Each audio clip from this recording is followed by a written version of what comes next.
संत मत धारा आपकी सेवा में प्रस्तुत।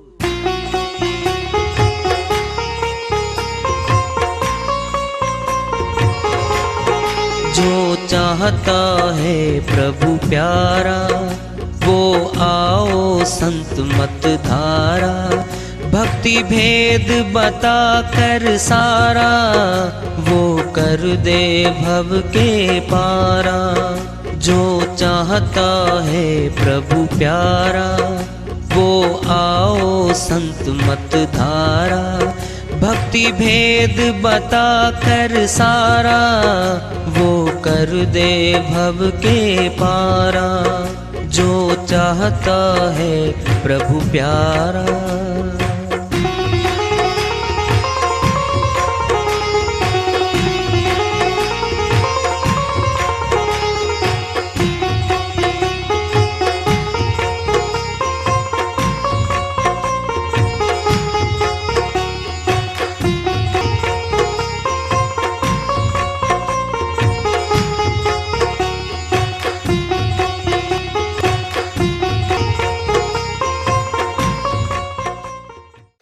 परम पूज्य सदैव स्मरणीय सदगुरु साहिब की जय हो। सतनाम साहिब। आदरणीय सर्व संतों की जय हो। उपस्थित आदर के योग प्रभु प्रेमी एवं जिज्ञासु आत्माओं, हम सभी पूर्ण पिता परमात्मा सभी सृष्टियों के रचनहार कुल मालिक हम सबके जीवन का आधार उनकी महिमा को सुनने के लिए एकत्रित हैं। मेरी सभी से अर्ज है कि मैं कोई जगत गुरु नहीं, कोई महाराज नहीं, कोई महामंडलेश्वर नहीं। मैं केवल सभी संतों की चरणों की धूल हूँ और आपका भक्ति मार्ग में सहायक हूँ। मैं अपनी सीधी साधी टूटी फूटी भाषा में, संदुकड़ी भाषा में भक्ति भेद के गूढ़ रहस्यों को उजागर करने वाले विचार आपके समक्ष रख रहा हूँ। यदि अच्छे लगे अपनाएं, नहीं तो गैर जरूरी समझकर विसार दें। हाँ, सत्संग ही एकमात्र प्रभु प्राप्ति का विद्यालय है, विश्वविद्यालय है ये। और हम सभी सत्संग में आए हुए हैं। हम जिज्ञासुओं तभी तो आए हैं। हम पिछले सत्संगों से वार्ता करते चले आ रहे हैं कि चेतावनी से प्रभु प्राप्ति की ओर। इस अध्याय को, इस वार्ता को आज फिर आगे बढ़ा रहे हैं। पाँव पसार्यो तू पड़ो, उदय भयो है भोर। जागी देखी चल दिए तेरे साथी और। कबीर साहिब अपनी श्रीवाणी में चेता रहे हैं मनुष्य मात्र को। पाँव पसार्यो तू पड़ो, उदय भयो है भोर। हे मनुष्य, तू रात को सोया हुआ है, भोर हो गई, सुबह हो गई है। निकलेगा गलियों में, सैर करने निकलेगा, मिलने जुलने निकलेगा, सूचनाएं मिलने लगेंगी तुमको कि रात को तो फलां चला गया भाई, रात को वो भी चला गया। जागी देखी चल दिए तेरे साथी और। जितने भी हमारे जानकारी में लोग रहते हैं, कॉलोनी में, शहर में, गांव में, सूचनाएं मिलती हैं। कई तो हमारे मित्र वर्ग में हर रोज मिलने वाले भी होते हैं, कभी कभी मिलने वाले भी होते हैं, रिश्तेदार भी होते हैं, टेलीफोन आने लगते हैं। क्या है ये? जाने वाला थोड़ी बताएगा मैं रात को ही जाऊंगा। वो तो हृदय गति का एकदम अचानक फटाफट ले गए। कुछ तो अस्पताल में जाने से पहले ही गुजर जाते हैं, कुछ हॉस्पिटल में जाने के बाद भी इमरजेंसी में दवाइयाँ शुरू हो जाती हैं, भाग दौड़ शुरू हो जाती है। छोटा अस्पताल कहता है जी आगे फॉरवर्ड करूँगा मैं, तो बड़े हॉस्पिटल में फॉरवर्ड कर देता है वो। आगे जाते हैं, कुछ ऐसे स्थान हैं जहाँ पर कल्पना भी नहीं होती हमारी कि वहाँ जाके ये गुजरेगा। किस रोड पे, किस अड्डे पे, किस गांव के स्थान पे नस नाड़ी बंद, हृदय गति बंद, गया। जागी देखी चल दिए तेरे साथियों। क्या इसका अर्थ है? क्या साहिब इतना ही बताने के लिए वाणी बोल रहे हैं क्या? तो दुनिया को पता है मृत्यु लोक है, लोग जा रहे हैं, मृत्यु को प्राप्त हो रहे हैं, इसके पीछे चेता रहे हो। हमें भी जाना होगा, जो हम अपनी कल्पना नहीं करते। हम दूसरों की मौत का तमाशा देखने के लिए रह जाए जगत में हमेशा के लिए, ऐसा नहीं है। बारी बारी आपने चले प्यारे मीत, तेरी बारी जीवड़ा नीरे आवे नित।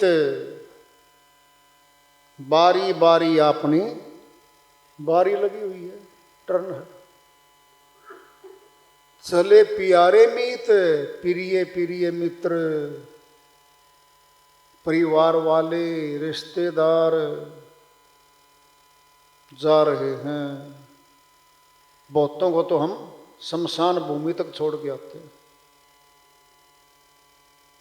तेरी बारी जीवड़ा, हे जीवात्मा तेरी बारी भी लगी हुई है।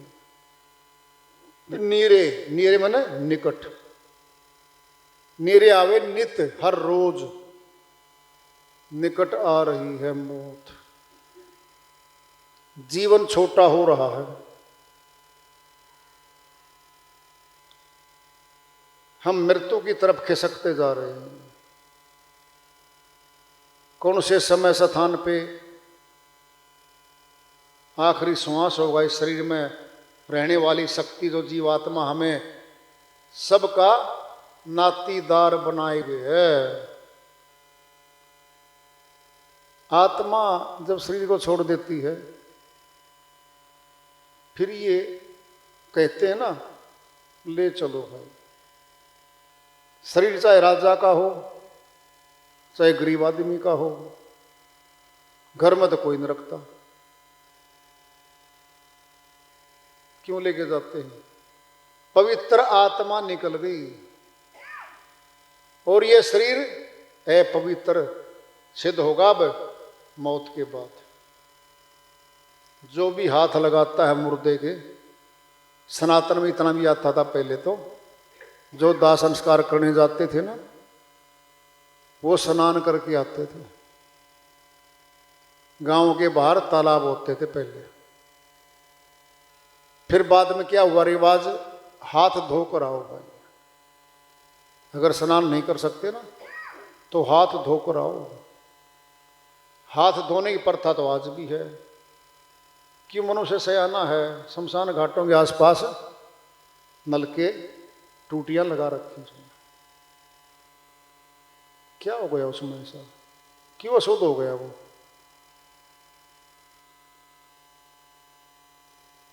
सत्य पवित्र आत्मा निकल गई, अपवित्र हो गया। फिर हम तो पवित्र हैं आज।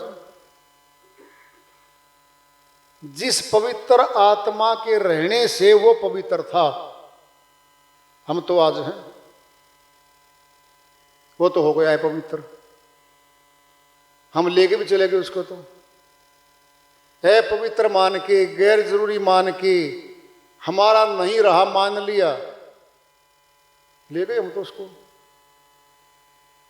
हिंदुओं में, सनातनियों में दाह संस्कार करते हैं लकड़ियों के बीच में। मुस्लिम और ईसाइयों में जमीन में दफना देते हैं। इतना सुंदर शरीर जिसका साथ हम आज ले रहे हैं, अपना खुद का, बस इतनी है इसकी अंतिम सिस्टम था क्या? बस ये मर जाएगा।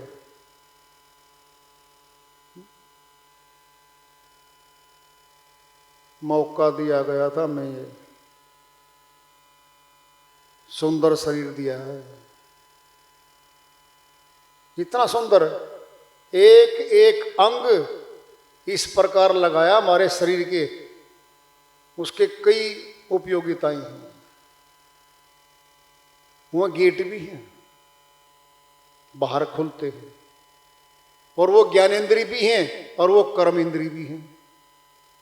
देख लो, आंखें ज्ञानेंद्री हैं, देखने का ज्ञान देती हैं, कान बाहर खुलते हैं, सुनने का ज्ञान देते हैं, हाथ कर्म इंद्री मानते हैं,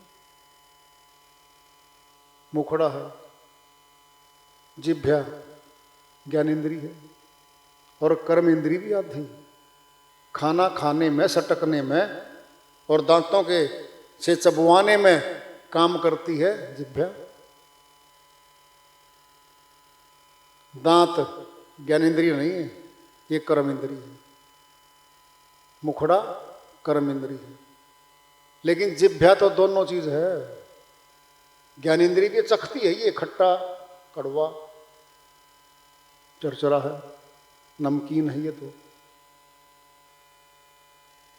और सुनो, अगर जिह्वा के टच ना होना कोई चीज तो कोई रस नहीं आता उसका, कैसा खट्टा है कैसा मीठा पता ही नहीं। गले के नीचे तो कुछ नहीं, जिह्वा से जो टच होती है, छूती है जो चीज, वही बतावेगी कि कड़वा है मीठा है, स्वादिष्ट और अस्वादिष्ट भी जिह्वा ही बताती है। यानी कई कई कार्य ले रहे हैं उन अंगों से हम। किसने लगाई अंग? माता तो लगाई नहीं। इसी सारा राज इसी में छुपा हुआ है। कठिन शास्त्र खोलने की भी जरूरत नहीं हमें। अगर अपने महाशास्त्र में इस शरीर के अंदर जाएं, पूरा महाशास्त्र खुद ही है ये। आंख और कान, ये चार मुख्य गेट है हमारे, जिसमें हम अंदर जमा करते हैं हर चीज देखकर और सुनकर। बाकी नहीं है, जमा होगा, सुनकर जमा होगा सारा कुछ। सुन लिया अंदर जमा हो गया, जाके बता देंगे, देख लिया जमा हो गया। और सुनना कहाँ लग रही है? ये नीचे नहीं है, ऊपर चौबारे में, ऊपरली मंजिल पे ही है। और पता नासिका बीच में क्यों है? नासिका का भी बड़ा ऊंचा कार्य है। प्रथम तो श्वास लेने का, दूसरा दोनों आंखों की दृष्टि को अलग अलग रखती है ये भी देख लो, नहीं तो मिक्सअप हो जाए ना दृष्टि, फिसलेंगे आपस में।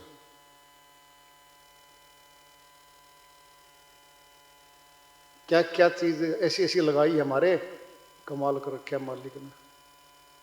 खुद ही बनाया है ये स्ट्रक्चर, ये बॉडी, ये तन हमारा अंदर बैठ के बनाया है। थोड़ा अगर विचार करके देखें, सारे पौधे, आम का पौधा हो चाहे वट वृक्ष का बड़का पौधा हो, छोटा सा बीज होता है, पौधा बड़ा पेड़ बन जाता है, अपने आप निकलता उसमें सब कुछ। टहनियां, तनाव भरेगा, पत्ते अपने आप निकलेंगे उसमें से, हमने कुछ नहीं करते। किसने क्या भर रखा है इसके अंदर? गजब सिस्टम, इतना निर्माण किया उसने। और सुनना है, दवाइयां भी वनस्पति में, यही घास फूस में, पौधों में यही भर रखी। पता था बीमार भी होगा मनुष्य। खाद्य सामग्री, अनाज अनुज भी चाहिएगा इसको, सब्जियां, फल फ्रूट सब पहले से भर रखा है। कितनी दया करता है वो, पहले सब कुछ भर दिया हमारे लिए, फिर हमें लेके आए। कितनी दया करता है वो। नाम ही दयालु है। फिर इतना ऊंचा तन का अर्थ क्या है? ऊंचा कार्य है इसका। पशु के कार्य से भिन्न काम है मनुष्य का। ये कर्म योनि है, कर्म योनि। कर्म करने का अधिकार मिल गया मनुष्य तन मिलते ही। शर्त है 2 प्रकार के कर्म करेगा। हूं तो करेगा 3 प्रकार के, लेकिन 2 मोटे तौर पे कर लो। एक तो जोड़ेगा भविष्य के लिए, जोड़ जोड़ के जोड़ता रहेगा। क्रियमान कर्म साथ साथ भी करता रहेगा, खाता पीता भी रहेगा, स्टोर भी कर लेगा। कई सालों के जोड़ लेता है, पीढ़ियों के जोड़ लेता है, तो कई पीढ़ियों के जोड़ देता है। ये कर्म योनि है। इसमें एक छुपा हुआ कर्म है बहुत बड़ा, वह है भक्ति कर्म। पशु नहीं कर सकते। क्यों? उनको दंड दिया गया है। पशु खानी में जीव आत्माओं को दंडित है। वो जेल खाना है, जेल खाना। जैसे मनुष्य ने बनाए गए कानून अपराध के द्वारा, अपराध करते ही जेल खाने खुद ने बना रखे, मनुष्य ने जेल में डलवा देता ही अपने आप। पुलिस विभाग एक और अच्छा काम कर रखा मनुष्य ने।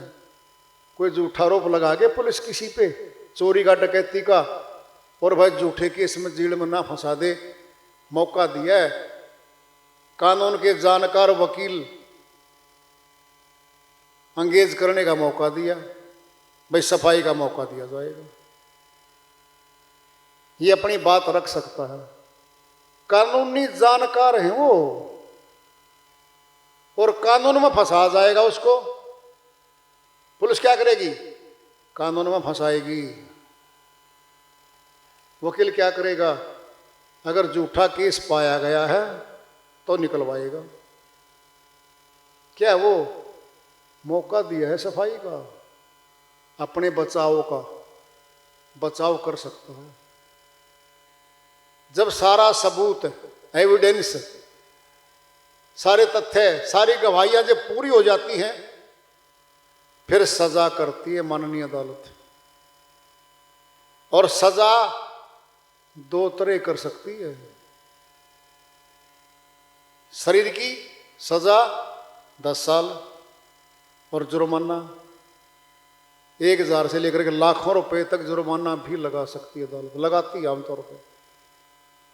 आर्थिक दंड भी, शरीर का दंड भी दे दिया।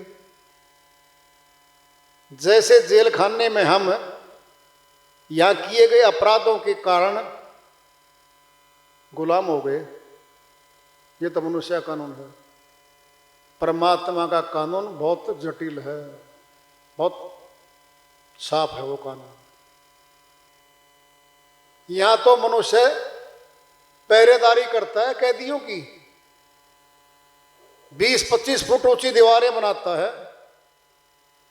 पुलिस विभाग चारों तरफ अंदर रखते हैं, बड़े भारी भारी गेट होते हैं, लोहे के बड़े बड़े जाल, बड़े बड़े भारी गेट होते हैं, उनमें से निकल नहीं सकता बाहर। क्योंकि मनुष्य तो यह बनाता है ना कि कैदी भाग ना जाए।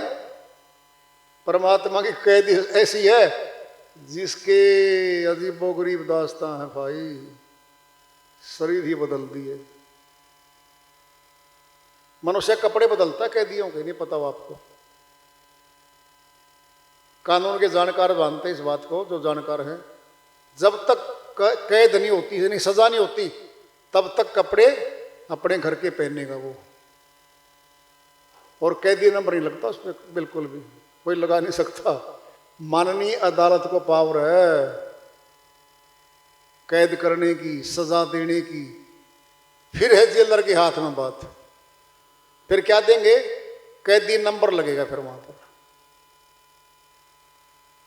और वो कैदी कहलाएगा फिर। यानी सजा हो गई, शरीर के समेत हुई है हमारी आत्मा की भी। अगर हम कहें जी आत्मा तो निकर्मी है, ये तो कर्म करती है नहीं। फिर ये शरीर में आत्मा बैठी, जेल में क्यों बैठी भाई? अपने घर रहो, आत्मा तो जाइए अपने घर। आत्मा अपना आत्मा अपने घर जाएगी, शरीर को वहां छोड़ दो उस जेल में। बहुत बड़ा राज है इस बात में। आत्मा कर्म करने में शामिल होती है मन के साथ मिलके। यहां पर पांचों विकार जो है ना, काम, क्रोध, लोभ, मोह, अहंकार, ये पांचों नशे पिलाए जाते हैं आत्मा को। फिर ये अपने आप को भूल जाती है।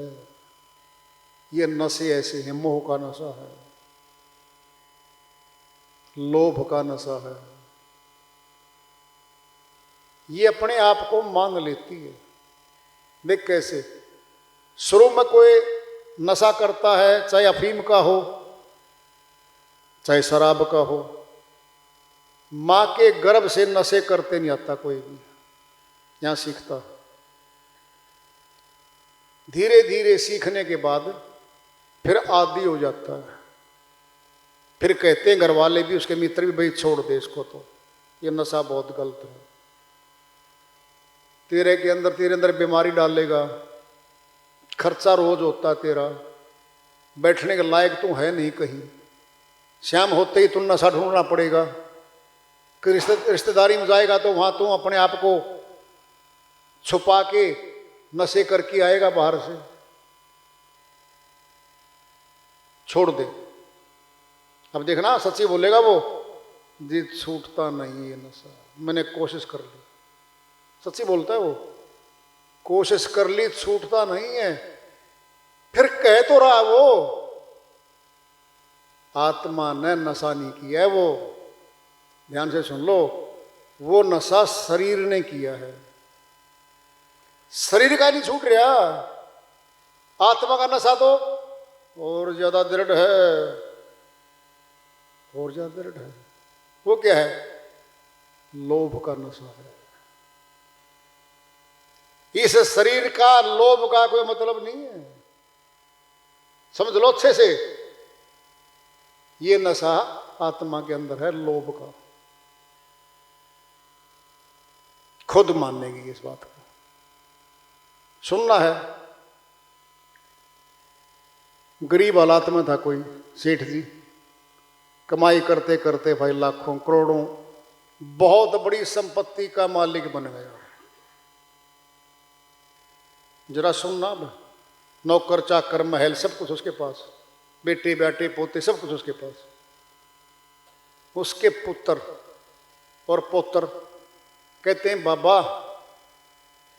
आप इतना लोभ अब भी क्यों करते हो? देखना, वो लोभ शरीर में नहीं है, वो लोभ आत्मा में ही प्रवेश कर चुका है। कहता बेटा मेरे बस का ही नहीं है, बस मैं देख ही नहीं सकता ये नुकसान, ये उजाड़, ये खर्चा होता हुआ। उसके पास तो करोड़ों हैं। अरे जब 2-2 रुपये 20-20 रुपये इकट्ठे करे होंगे तब तो मान सकते हैं कि जरूरत थी भाई।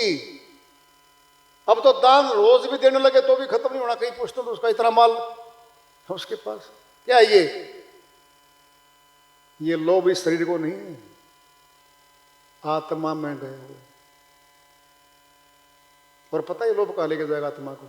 है संतों ने क्या रखा है? लोभी व्यक्ति लोभ के कारण सर्प खानी में जाता है।